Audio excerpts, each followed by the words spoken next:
Welcome to Pete and Hannah's Watchlist. I'm your host, Pete Mitchell. I'm here with my great co-host, Hannah.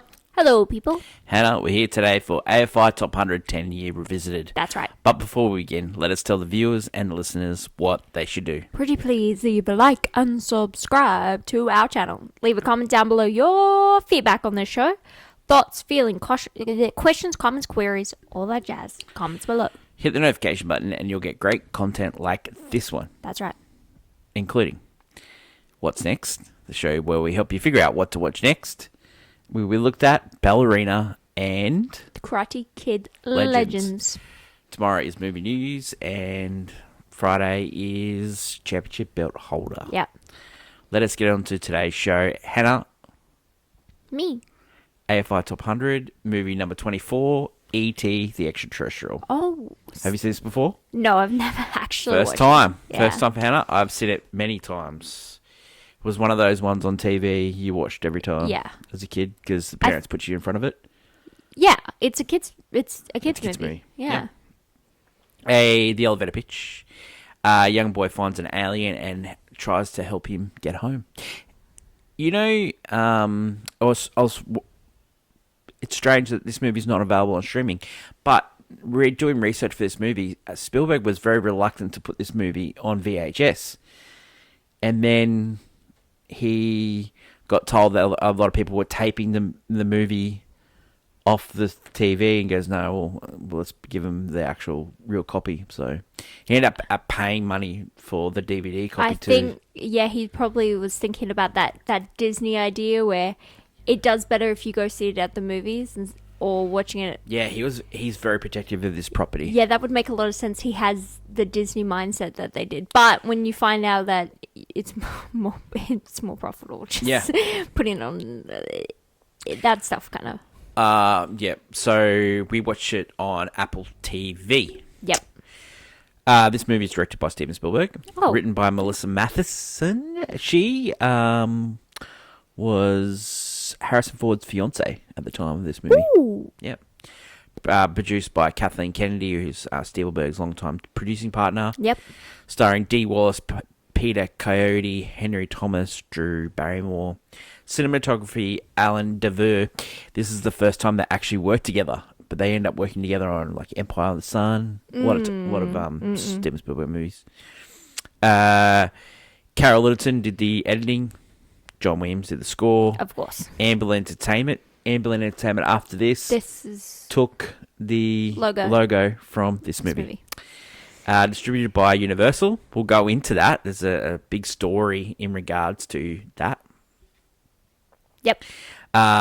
Goes for 114 minutes. Was released in May 26, 1982. Actually ran for a whole calendar year. Yeah. Yep. Australia got it in November of that year. So usual taking a while. Took a while. Budget $10.5 million. It made over $797 million. That is completely nuts. That's bonkers, hey? That's nuts. Yeah. Like everyone went to see that movie. Yeah. That's virtually multiple times. Yeah. It's huge, hey? That's nowadays. That's like everyone went to go and see like Stitch and stuff. Yeah. Like we're talking. Oh, even last year when people saw Minecraft this year, all these people saw it, and even though it's a kids movie, everyone saw it. The film's concept was based on an imaginary friend that Steven Spielberg created for when his parents divorced. When he was working on Raiders of the Lost Ark, he was feeling lonely, and so he sort of revisited that, and they end up developing a script with Matheson, who was on set because of Harrison Ford, and they was called Night Skies. They wrote a first draft and they retitled it E.T. and Me. Oh. And went through 2 rewrites. Legend has it that there is an Indian filmmaker that said that Steven Spielberg sold the idea, and actually Scorsese sided with the Indian film director. Interesting. But 2 people can have the same idea about alien coming to Earth. 100%. I think we can definitely say that people can have the same ideas at the same time. It's happened. So Columbia Pictures had first right of refusal for Steven Spielberg movies at the time for this movie. Yeah. But they doubted it because they were producing a John Carpenter movie called Starman, which ended up starring Jeff Bridges. Yes. Fine movie, but not as successful as this one. So they thought, okay, we can't have two Alien movies. We're going to drop the kid-friendly version. We're going to keep the John Carpenter version. So they sold it to Universal, but they kept 5%. So they ended up okay. They ended up okay, but they, probably lost. They lost a lot more money than they could have had. Yeah, for sure. And that IP, yeah. Filming took place in 1981. The budget was $10.5 million, as we said before. Mm-hmm. They did not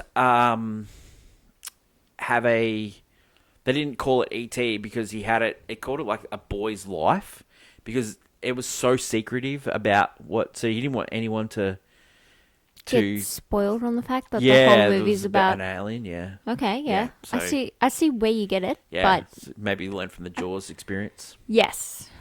How creative it was. So this movie was shot in chronological order, and the reason why he did that was that he wanted to get the young cast to fall in love with the alien. That's great. Yeah. It's really hard to get that out of young this actors. Movie, what makes this movie is the kids in this movie, and the reason why they all produced Drew Barrymore. You would say Drew Barrymore, Henry Thomas produced lifetime performances. Like, they never acted better. I think... No, yeah, I guess Drew Barrymore... this is probably her most dramatic role, mate. Some would say this movie's great acting, and you know who got that from her? It was Steven Spielberg. He coached them. I will say, I don't think Barrymore has worked with a probably as significant big director as Spielberg later in her career. No. Well, they've had a lifelong sort of friendship after this movie. Yeah.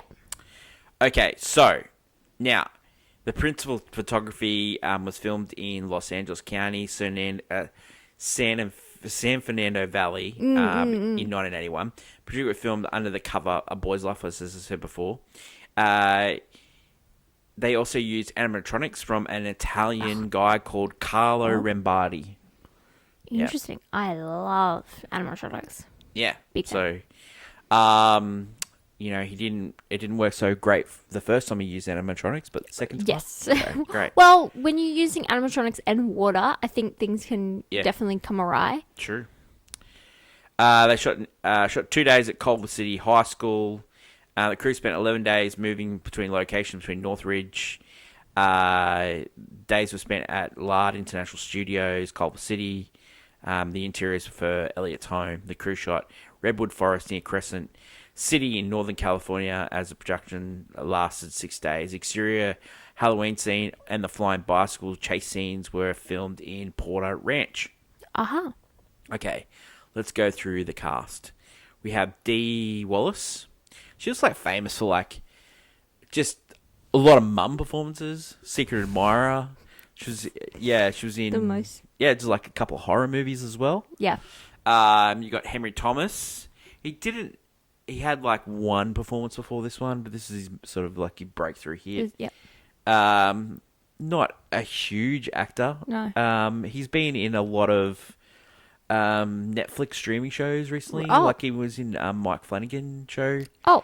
On Netflix, stuff like that. Yeah.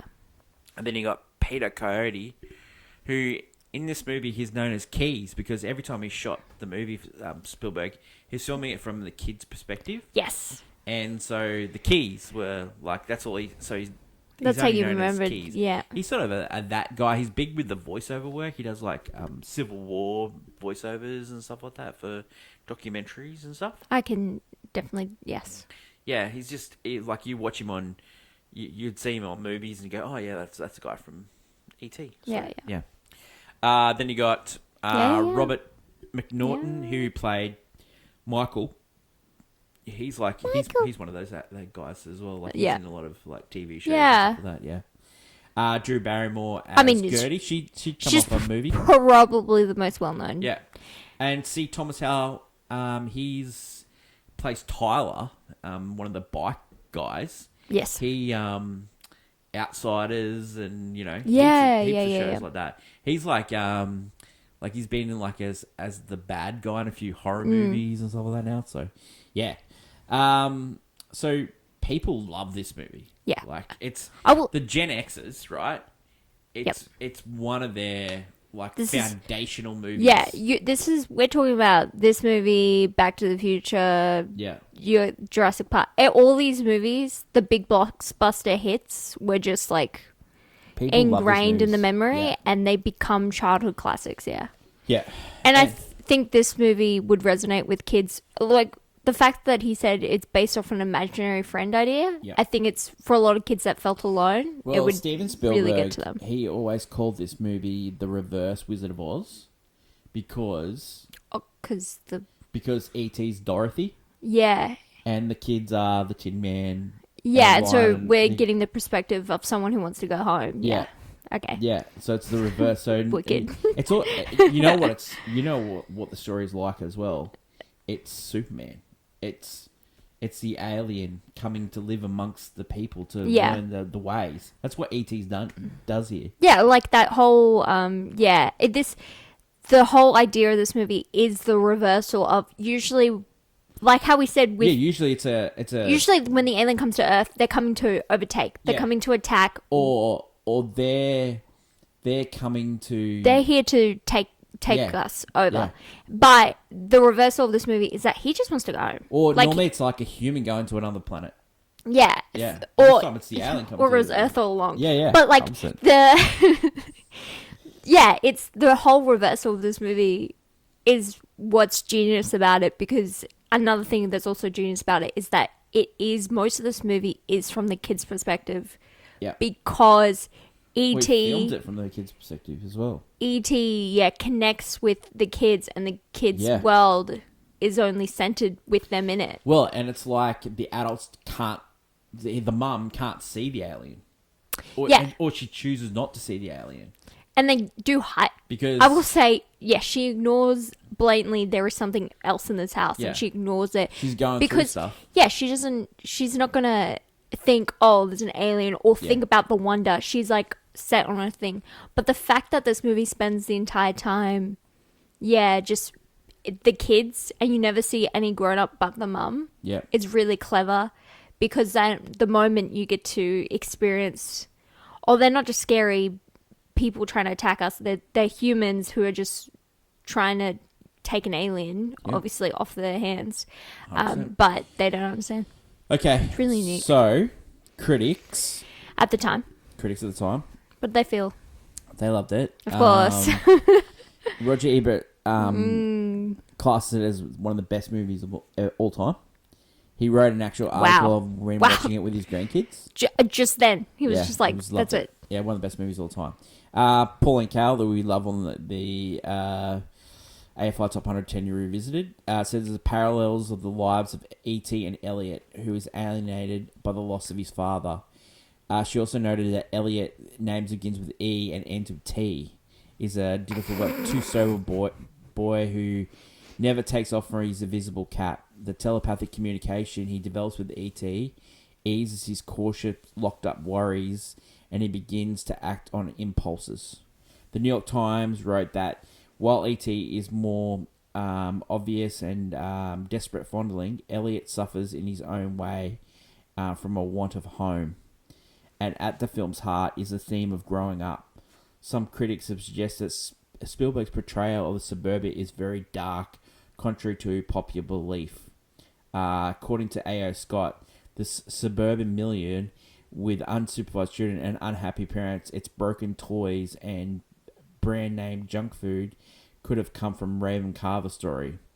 That doesn't get Spielberg. Spielberg, he created his worlds to escape from suburbia, but he, like, if you ever seen Fabelmans, he loves suburbia. He loves the idea of suburbia, the human stories and the community it builds, and he does love it.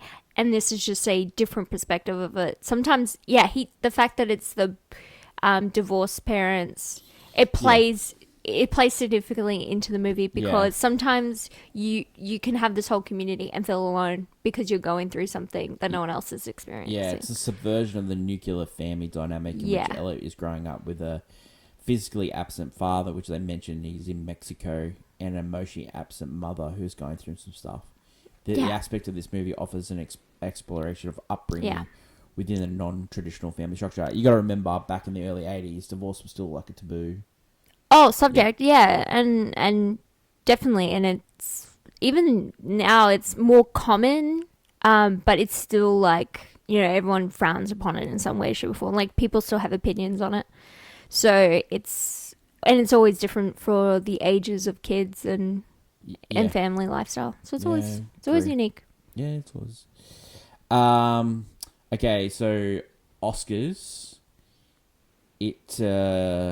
It was nominated for sound, of course, best visual effects, of best course, sound effects, best music, best picture, best director, best writing. This was best cinematography and best film editing. You got to remember that this movie was so popular. I guess no, this is the Wicked of its time. I'm just realizing it. Imagine Wicked again.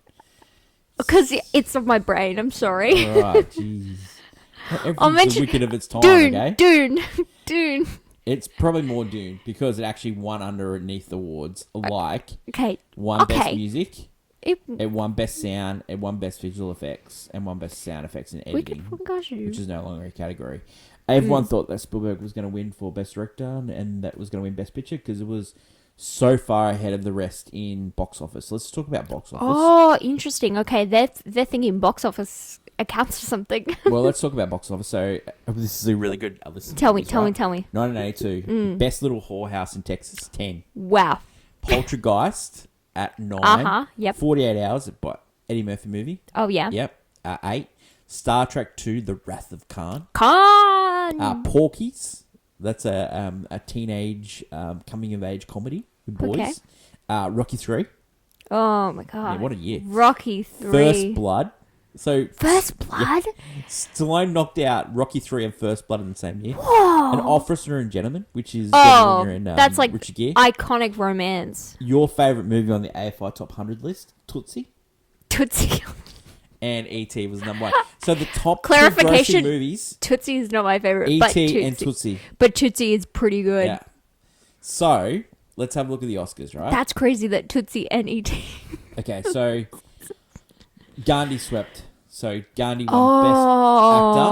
He wasn't even nominated, Henry Thomas. It would have been nominated in Best Actor. He was great in this movie. Yeah, actually should, yeah. Dustin Hoffman was nominated for Tootsie. Of course, yes. Yeah. The person that should have won was Paul Newman for The Verdict, but they got a make-up one for Colour of Money. Or Tootsie. Yep. Tootsie was good. Actor in a supporting role, Lou Gossett Jr. ended up winning for Officer and Gentleman. He plays the drill sergeant in that. Yes. Charles Durning he was nominated for Beverly Hills. John Lithgow was nominated for World Choreograph. Who plays the transgender. Yeah. James Mason in The Verdict. He is evil. Yeah. And Robert Preston for Victoria. Actress in a leading role, Meryl Streep.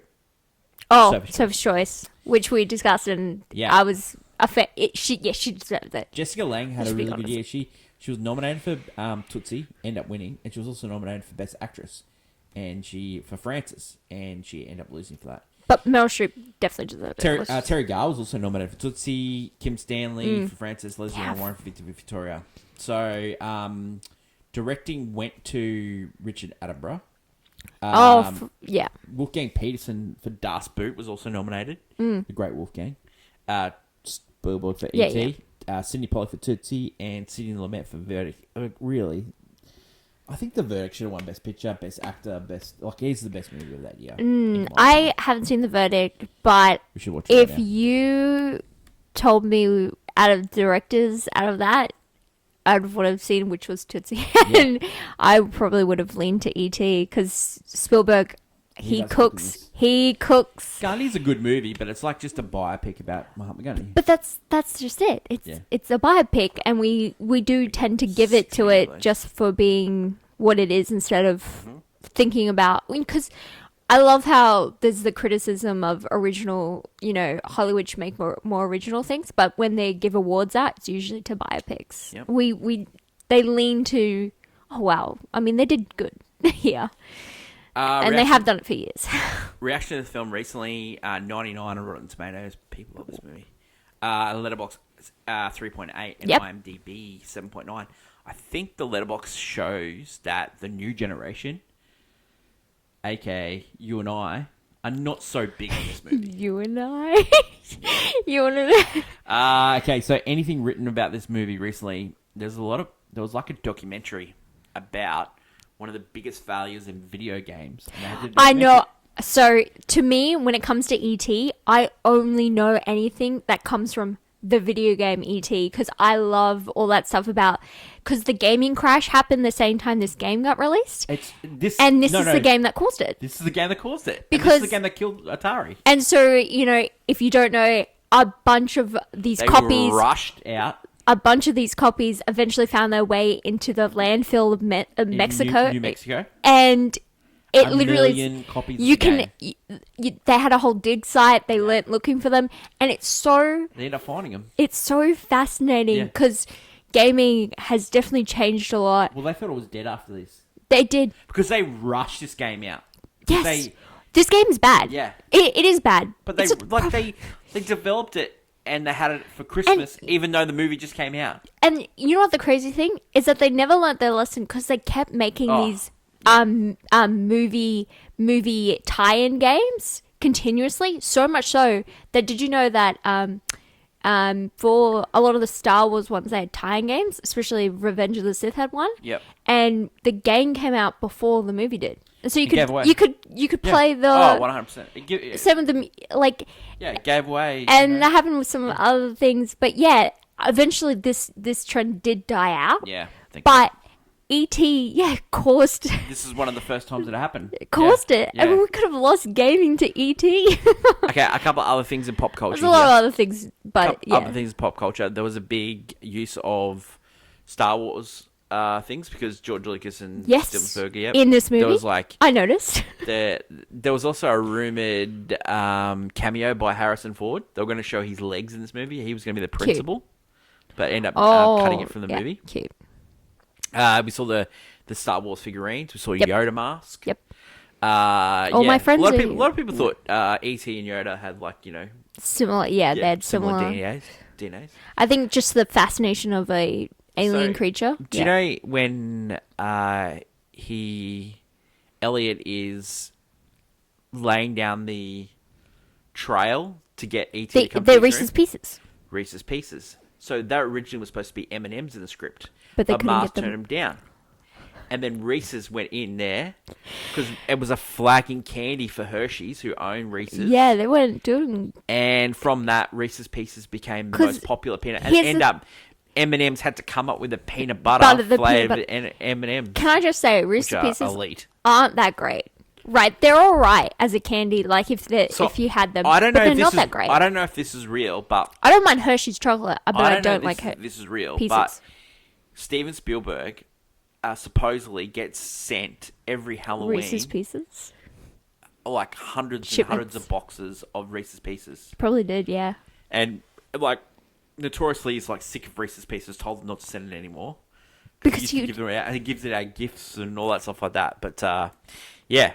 I mean, because it did save it, because people... Big, huge M&M failure there from the Mars people. Yeah. Huge well, that's M&M. the same... Yeah, there's a lot of, big mistake, huge, they could have had it, but they chose... chose... They didn't see it. The potential. Every Thursday on the channel, we do a segment called Clickbait Hottie Hot Takes. Last week, Hannah did the unlikely combos. Big, tall, short... Sweet, sour, love the stuff, movie combos. Hannah, what is your hottie hot take for this week? Oh, I wrapped my head. There could have been a couple. It's actually, I don't want to glaze how amazing Steven Spielberg is, because I really do like him as a director, but this movie made me very much realize he was so great once. And I don't think he's as good as he was in his heyday. And this movie in particular showed me, because he has an idea, a really good idea, and he can craft a world and make you believe it. I believe in Jaws. I believe in Indiana Jones. I believe in Jurassic Park. Like, I believe those dinosaurs are real.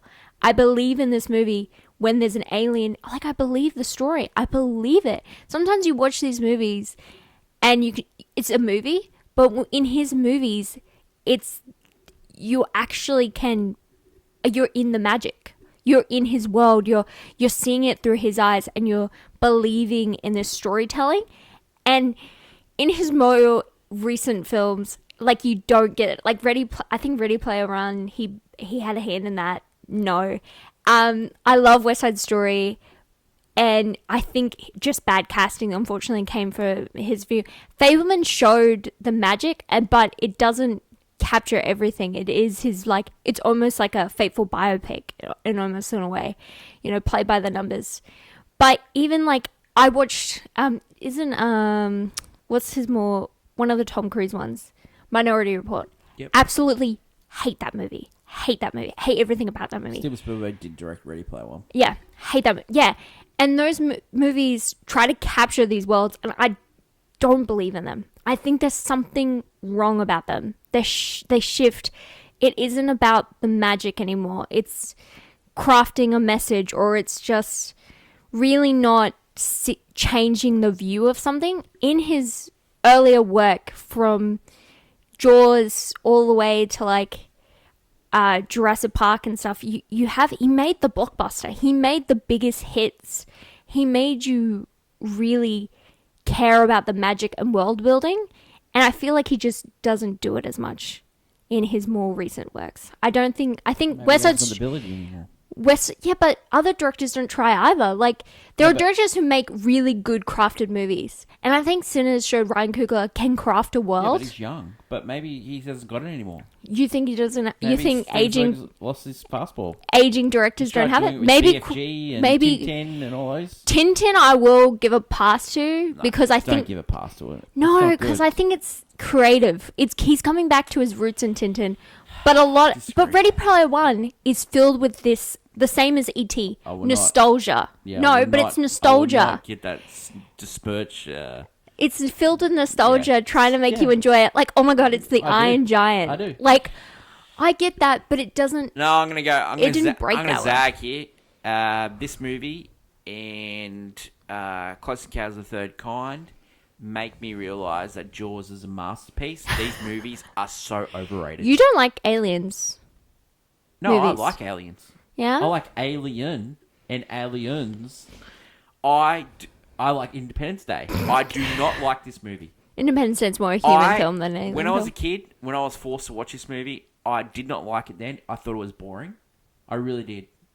And I thought as I would have got older, I would have thought, oh, I'll get used to, like, I'll get in there. I'm normally a sap for these, emotional kid story. No, it just doesn't work on me. This is my kryptonite when it comes to Steven Spielberg. I just don't like this. I did not like Close Encounters of the Third Kind either. I hate his mummy daddy issues. I did not like Fablemans. You didn't like Fablemans. I did not like Fablemans. I despise Fablemans. Yeah. I am a Steven Spielberg Jaws, Jurassic Park guy. Yeah. Catch Me If You Can guy. Even though that Catch Me If You Can, he's got mummy and daddy issues and that as well. I'm that type of Spielberg. I am not this Spielberg. I do not like this. I do not get the hype of this movie. Like this movie. You don't get the hype of this movie? I do not get the hype of this movie. It was 25 in the original list. It's 24 in this 24 in this list. I do not get the hype of this movie. I do not get why people love this movie. I don't get why this movie in particular is so high on this list. Yeah. But I don't know why it's on the list. I get it because the way I get it in the sense that when you look at this list and it comes to sci-fi, it's really hard to interpret it in a unique way that is almost quality. Because usually with sci-fi, there's a lot of that falls into that B-rated, like, horror, like, almost, like, not quality cinema. Yeah. And so this takes a unique twist where an alien trying to get home, with having the family dynamic, with having just the way the world centers on these kids. And it's like the idea. It's why people like. It's why people like things like Stranger Things, like the kid aspect of it. Stranger Things is a rip-off of this movie. Yeah, it's an absolute rip-off of this movie. I don't like Stranger Things either. I don't like Stranger Things either. You know, the way everyone hates on Hook, but I love Hook. Look, honestly, let's just say it here. You believe it too. If we could swap E.T. for one of Spielberg's movies, it's Hook. Oh, like seriously, like I don't understand why all the like you got an iconic performance by Robin Williams. I think you've got Rufio. You've got Dustin Hoffman cooking as Captain Hook. Like, I believe that guy was the evil Captain Hook. Dustin Hoffman? Yes. Like, I don't understand the hate for that movie, and I don't understand the love of this movie. The hate for Julia Roberts in that movie? Yeah. But doing the research for this and, like, listening to... People glaze director's it? commentary... people's commentary about this movie. I listened to, like, multiple podcasts of this movie. One was the Rewatchables. One was, like, one of the popcorn ones. Yeah. They love people it. just love this movie, and especially Gen X's. Like, because my mum and dad got broken up. That and then I got to ride my bike around the thing. Babes, I got to ride my bike around the neighborhood too. Babes, but my parents were together. Like, you know, like seriously, just grow up. Okay. Grow up, mate. But I can. It's an alien, right? It's a brown alien. It looks like a piece of poo. Like, it does kind of look like a turd. I'm not gonna lie. Like, I just don't get the love of this movie. I don't get why people find him cute. He's not like on the Yoda sense where you could turn him into a baby. Yoda is so cute. Yoda's cute. I love the Yoda. I can understand the film from this perspective of a director because he cooks with this movie. Like, there are so many wonderful shots in this movie. The way he overuses the guy with the keys. I love that so much. And then they're building him up, and he's not even a baddie. I love it. Build him up as a baddie. No, that's what they needed a baddie. No, that's the difference where you think that they're bad people, and they are, because again, it's the human thing of curiosity of like finding something. They needed a baddie in this movie. There's no baddie. There's none. It's the baddie. There's no need for a baddie because you need a baddie. Movies. They do try to stop the kids. You know, they run away with an alien specimen. Yeah, no, but they're not bad. Where's the baddie in this movie? The guy letting the alien go in the end. Yeah. Keys. Yeah. The alien go in the end. Yeah. I just don't get the love of this movie. Like, maybe you can reach out to me and let me know the love, because I just don't see it. I think it's just sentimental hogwash. You know, it's hogwash. What is the difference between this movie and something like when I heard Spielberg say it was just a reverse Wizard of Oz, I said, "Yeah, babes, it is," and that was good. Yours was not. It's like, mate, you made Jaws. You made one of the best movies of all time. I love it. I do not understand how Jaws is 50 and this is 24. I love this from perspective because I see this movie and I'm like, he made the best work here and he can't make great work now. And you're looking at it, it's like, this is terrible. He made Jaws. Why is Jaws this low? You know what? This list made me go, why is Saving Private Ryan even on here? He needs to get off as soon as possible. Saving Private Ryan's on this list for the first half hour of this movie. It needs to get off. It's for the first 30 minutes of the movie. It is an amazing war movie. And then it becomes sentimental crap. That's when, like, get it off this list. It shouldn't be here. Okay. Else. All right. Let us know your thoughts on Hot Take. Yeah. Oh, man, it made me angry watching this movie. I don't know why. I want to hear your thoughts. Let's go. All right, let's go through scene breakdown. Yep. We get spaceship coming to Earth and E.T.'s wandering around. E.T.'s a botanist. That's what he is. He's here to take flowers. Study, yeah, so he's a botanist. Yeah. So he's here to... Cool guy. You know, well, he's a colonizer, so, you know, not cool. No. He's colonizers take over. Yeah, well... They don't take over. He's just the first guy. He does... I will go into... I think E.T. kind of sucks. He's kind of evil in this movie.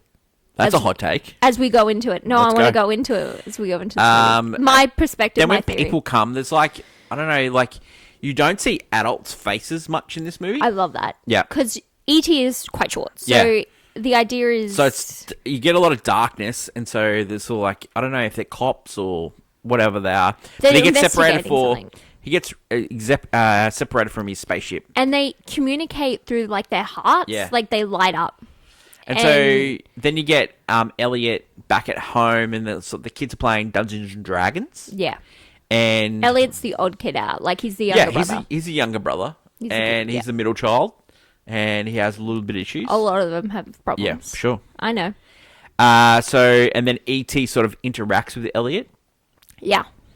And yeah, there's something in the garden shed. And like we talked about that, the connection. We're trying to get the connection between E.T. and Elliot with that beautiful shot of the garden shed with the light and the background. Oh my god! Oh, so he cooks. So remember, E.T. and Elliot are starting to like.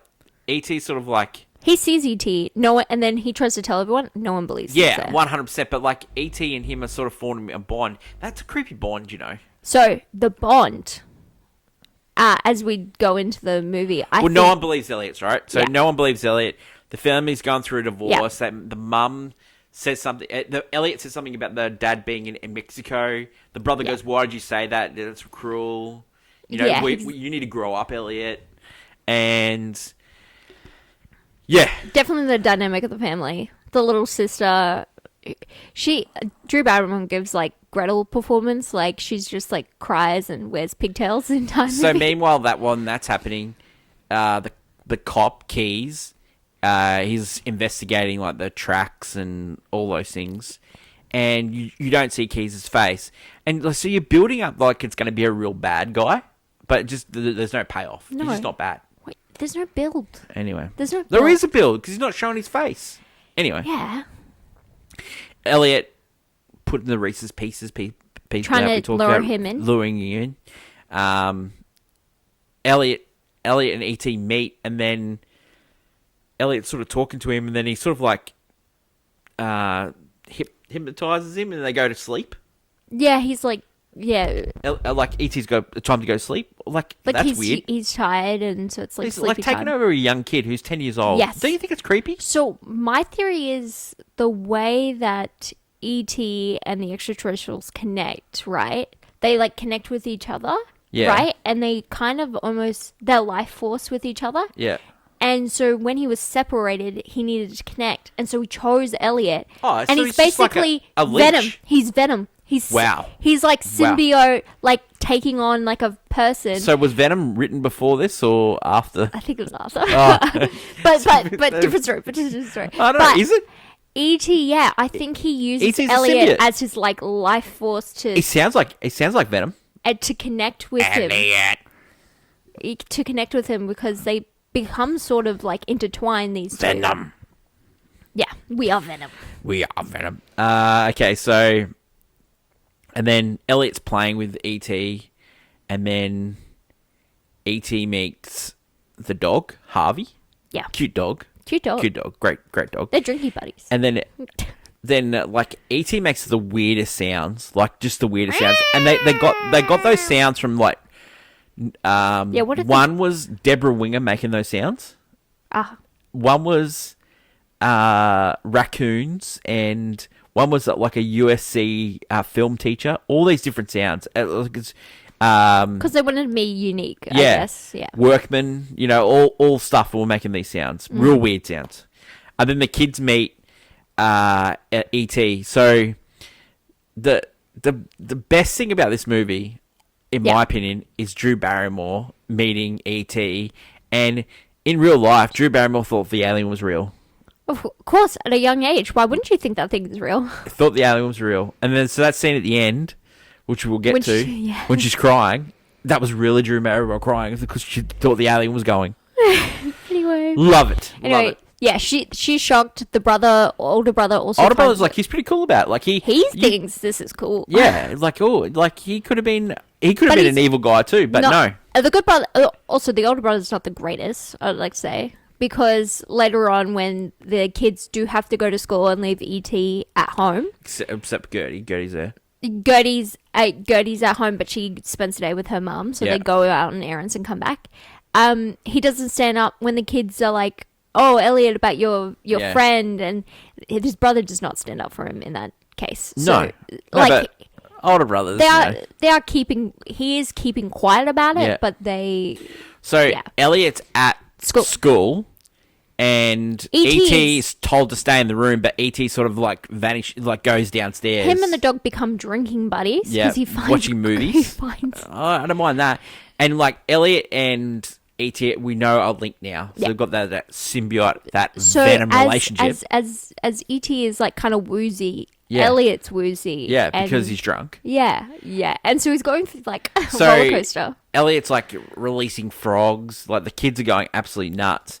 Elliot gets a kiss from a girl. Now that girl is actually played by Erica Eleniak, who was in Under Siege. She was the chick that popped out of the cake. She's that girl? Yeah, she was also in Baywatch. She also did Playboy. Henry Thomas notoriously did not want to kiss her. Like he hated girls. There you Yes, go. because that's a kid that age. That makes Yeah, sense. but Erica Leniak, yep. Wow. 8 years later, became a Playboy. Played that girl. Yeah, Whoa. Playboy girl. Anyway, so E.T. and Elliot, Yeah, they're linked. So when things happen, yeah, it's mostly E.T.'s in control, not Yeah. Elliot. So even though Elliot's the quiet kid at school, E.T. has definitely turned him into some sort of rambunctious. yeah, he's getting himself. Rebel. Yeah, Yeah. Then you get the phone home scene. Yes. So while he's at home and little Gertie, Yeah, he's teaching him out like spell and stuff. Yeah. Be and stuff. be good. Yeah. And it's really cute. And then phone and then home, because Yeah. he's trying to communicate as he's Yeah. realizing it. He wants to get home. As he's learning the things here, he's realizing I need a communicator to Yeah. phone home. Yeah. And he needs to explain that. Then they come up with this plan to get. Can I say also the outfit Gertie puts him in to hide him in her closet? Oh yeah. Adorable. I love that it's outfit. iconic, that outfit. That Yeah. outfit. Yeah. Love it.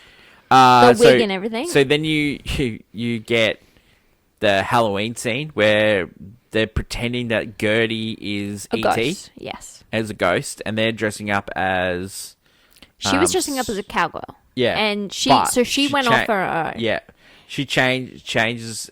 They put E.T. in the ghost costume, which is iconic as well. And then you get the bike scene, and then you get John Williams just absolutely cooking in that scene. Do you know when John Williams makes the music and then Spielberg fits it around? But in this case, he was trying to find the right It was John way Williams of playing the music, and Spielberg said to him, "Don't watch the movie, just play it like you would think." And then they recorded that, Saw and it, and it worked. So that's what they do. That makes now. a lot of sense. Yeah. When you watch that back. So you get that iconic bike scene. 'Cause they Amblin got- logo now. Yes, they go off into the woods Yeah. because E.T.'s going to use the parts he has to make Yeah, the he's communicator. created like something out of like the spelling bee thing. You have one of those. Yeah, one of those. Yeah. Elliot's out all night. He gets crook, and they're both starting to get sick. They're starting to get sick. Yeah. Interesting. But Yeah. E.T. has gone missing. The brother goes to search for him. He's worried for E.T. Because especially the brother, he's really sick. And Yeah. he's like, so "You need to Elliot's really find sick, him." so the older brother goes and gets it. Then you get like an astronaut scene where the astronauts are coming into. That's quite scary for kids. It's quite scary. Yeah. Because you have these adults Yeah. in astronaut suits taking over your house. They actually look like full-on real astronaut suits. Then you get the reveal of the keys guy coming downstairs. They try All to in hazmat suits because this Yeah. entire Yeah. house has been like a fumigation has happened and they're all under. An alien's gone there. Yeah, so they're under So quarantine. they've separated Elliot and ET, but they're both in the same dying. room. Yeah, because they're dying. So they And bring them what together. That's what I'm saying. E.T. Yeah. is basically killing Elliot. Yeah, and so because the he's ET ciphering. realizes that, and then he lets go of the. That's it. Yeah, and then when that's happening, He's the a bad guy. flowers are dying. Yeah, because E.T.'s dying. Because Yeah. it's like E.T. has Whatever ET whatever touched. ever these whatever the alien race that is E.T. they bring. It's definitely they siphon off life and energy, and without Elliot, he couldn't keep his abilities anymore. Yeah. He couldn't keep his powers basically. So And keeping him alive. then you get like the reaction from the family. You get the mum. They're devastated. The mum I wasn't a shouldn't- huge fan of the mum mum in this shouldn't movie, be- but anyway. The mum has so the thing about this movie is such a time capsule because the mum has the Princess Diana haircut of that look. Yeah. But also all the references this movie has. He was making this movie is a time capsule of itself. Yeah, It truly is. It's the most 80s piece of media ever. Yep. Yep. Okay, Drew Barrymore, amazing in this scene. You get the dinosaur. ET's alive because the flowers start living, and so Elliot's saying goodbye to ET, and then it's almost like his love has brought ET back. But what it actually is, is that his people are close by. Yeah, they're coming home. 100%. His alien friends. Well, yeah, coming to get him. Yeah, coming. And then so Elliot's like trying to keep him quiet, and he puts his hand over his mouth, and you get the muffled, and then so the kids form a plan with the local BMX hooligans. BMX very popular, and they come up with this plan to take ET in the bikes with the iconic red hoodie, the blanket over the head, the bikes flying, just brilliant scenes, great visuals. John Williams score, incredible, amazing. And then you get into the spaceship. He says goodbye to Gertie. Gertie's like in tears. Oh, really upset. Be good. He says thank you to the older brother for coming up with the plan. And then he says to Elliot, "I'll always be with you." Points to the head. Be here. And then says goodbye. That's the end. They've talked about a sequel, but Spielberg loves this. There's never going to be a sequel to this movie. Retain it. I think you only, if you want to finish the story up, there's a ride at Universal Studios Orlando. They do have an ending scene where you get to see E.T.'s planet. Yeah. Which is really interesting. You get to see a bunch of animatronic E.T.'s. It's great. I've never been, but that's I know of the ride. Well, I think it's one of those rides that stays in the park because people just love it. It's not the most driving people there. It's amazing it's still there, 40 yes, years later. I mean, we've had a lot of rides. There used to be a Back to the Future ride. Yeah. That's come and gone. Yeah. Many things. You know what's so strange? Fast and Furious still has... It doesn't have that ride anymore. They're making a roller coaster now. Yeah. So the fact that that's still going is incredible. Reasons to see. It's an iconic movie. Yeah. It is a product of its time, a time capsule of the 80s. I think when it comes to Steven Spielberg, his directing this is incredible. The way he crafts this world and makes it believable, the way there are so many iconic shots and, as we just talked about, costumes and, when it comes to pop culture, this is the movie. This is one of those movies people talk about. Reasons not to see. I just don't like this movie. It's very boring. It's too long. It's dated? Yeah. For me, when I first watch this, I prefer Wizard of Oz. I prefer Sound of Music. I prefer... You just named two musicals. Yep, I prefer Hook. Hook. I prefer all you those named movies. a movie that could have been a musical. Yeah. Just saying. I don't know. Hook. Okay, so we're going to say... Instead of saying, does this deserve to be on the list, the new thing is what we're going to say is, will it be on the next time they do this list? E.T. It will be. I think it will be. It'll go lower depending on who's doing the list. Because if you have the generation that grew up with this movie, that movie stays. We do this list, it's not making the top 50. If we redo this list, we replace this with Hook. That's what we do. Jaws is Jaws. Well, then I want to fight for Indie because I think Indie's good. Would you buy it on Blu-ray? That's weird to say. I mean, it's weird because I don't have a personal connection to this movie. I feel like this movie deserves to have a personal connection with, but I would own it just to own Steven Spielberg movies. Yeah, I agree with that. Because his work is, Would you watch this again? I don't mind if I saw this again. And what rating are you going to give this one? You give the rating because my rating's... You're useless. Skewed. My rating's useless for this movie. That's so weird. I think because I'm not going to fall to the nostalgia, despite the fact... But you think Spielberg and Williams is cooking. It's their best work. It's some of it. It's not their best work. I think it's some of their best work.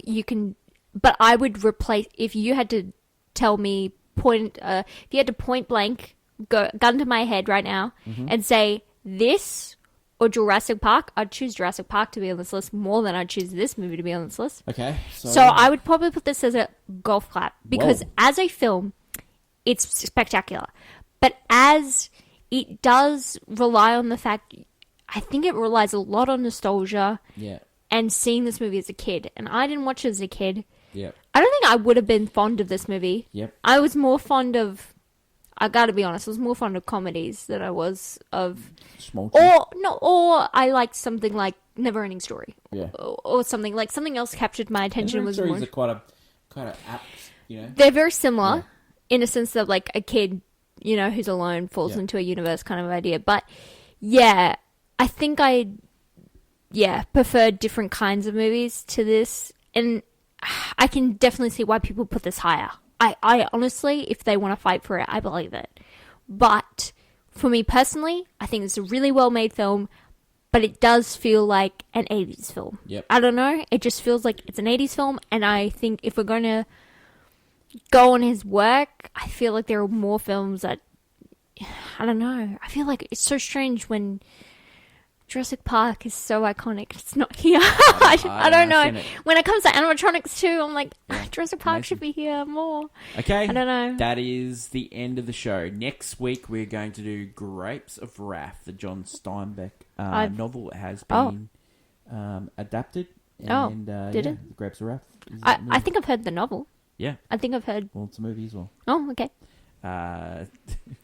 I think movie number 23 on the list. I'm loving it. I'm going to get some real nice hate comments from those Gen Xers about their love for E.T. I just don't get it. I get it, but I'm not going to indulge it. Love it. That's my opinion. I think it falls into his Ready Player One nostalgia bait. That is it for today's show. Long live cinema. That is my great co-host Hannah. And until we meet again, it's bye for now. Bye.